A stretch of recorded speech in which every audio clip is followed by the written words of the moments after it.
আরও দুইজন শুয়ে রয়েছে। এটা হলো গুলশান এরিয়াতে। আর আপনার সিভিল এভিয়েশন, কাওলা, নামাপাড়া, ব্যাপারী বাড়ি, ওখানে হাজার হাজার কুকুর আছে। এইরকম হাজার হাজার কুকুর আছে। এটা হলো আমেরিকান এমবেসি।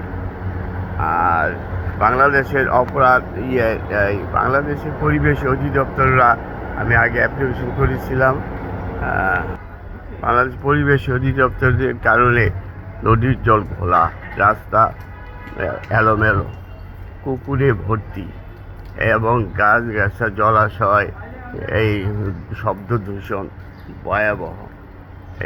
তারা এই যে বড় বড় মেল ফ্যাক্টরিতে ইটিভি আছে, অন্যান্য আছে, এখানে তারা পরীক্ষা করার কথা শিল্পের বর্জ্য যেন পানিতে না পড়ে।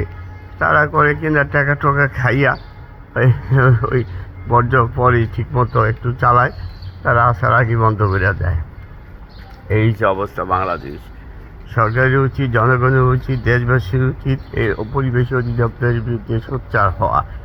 গণপূর্ত মন্ত্রণালয়ের রাস্তাঘাটে গাছগাছা লাগায়, একবার লাগায় পেয়ে যায়, তারপরে আর পানি দেয় না। এর নাম সোনার বাংলাদেশ।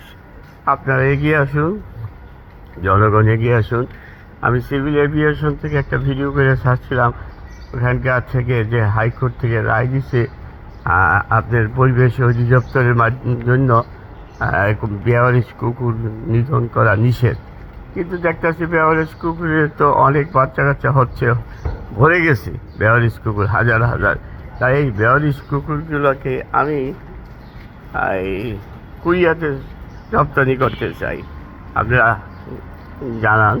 আর সরকার মন্ত্রণালয়, স্বাস্থ্য মন্ত্রণালয়, পরিবেশ অধিদপ্তর, আপনারা জানান।